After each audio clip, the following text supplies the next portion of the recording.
welcome to Beef Gravy Studios. If this is your first time, I am your host, Beef Gravy, and the assassin sitting next to me is Little Beef, my one and only employee of Beef Gravy Studios.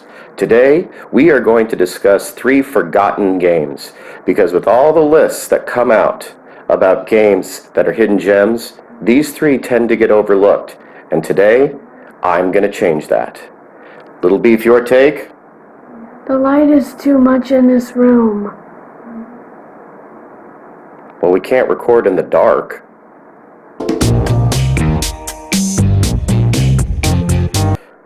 One of the divisions that doesn't get much attention in video games is the Coast Guard. If you have a Call of Duty, they send in the Army. If you have space aliens come at you, they send in the Space Marines. If you have a battle out at sea, usually you send the Navy.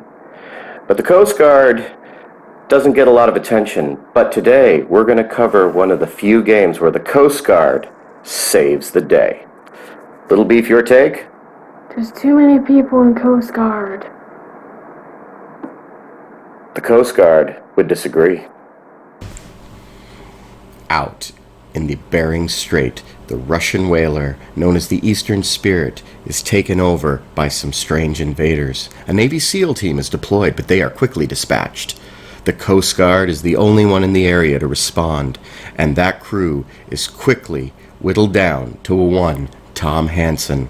It is up to you, Hansen, to take back this boat that's taken over by some strange bioweapon, some virus, turning the crew into monsters before the ship reaches land and the virus can no longer be contained.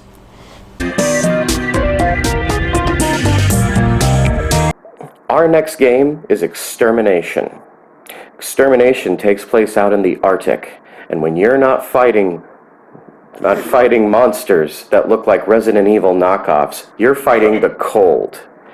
And that cold is so severe that putting on a jacket is as useless as Susan G in Human Relations. Little Beef, your take. Susan G stinks. Take that, Susan G in Human Relations. In Extermination, you are Special Forces Operative Dennis Riley, and you have to travel to the Antarctic because there's been a strange outbreak in a scientific base where you not only have to fight the infection of the outbreak, but the cold as well, because this is the Antarctic. Conveniently enough, the scientific base is also run by a woman you are secretly in love with from your past, because games hire the same writers as they hire for B movies.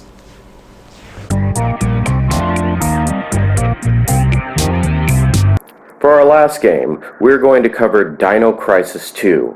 They made 3 Dino Crisis games, and in my opinion, Dino Crisis 2 was the best one in the series.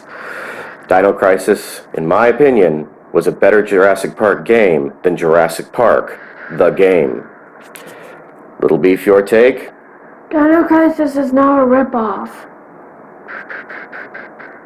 I choose to say, inspired.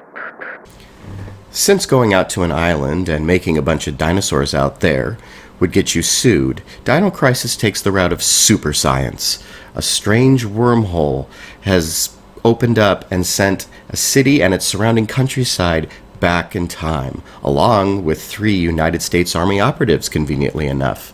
You will play as Edward, the muscle-bound American hero, and Regina, the token girl with pink hair.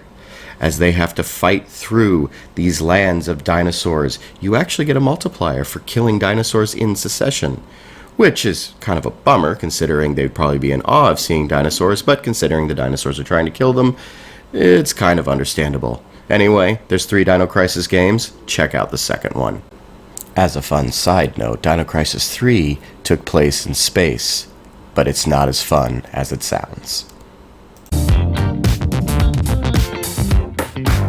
I'm your host, Little Beef, and the assassin sitting next to me is Little Beef, my one and only employee of Beef. What? You said that your name is Little Beef and that my name is Little Beef. Crap. I did, didn't I? Our next forgotten game is called Extermination. And when you're not...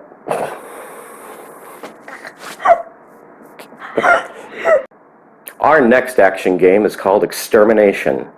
And it takes place in... Okay. Is Extermination. And when you're not attacking Resident Evil-like monsters that are a virus taking over the Arctic... You can't...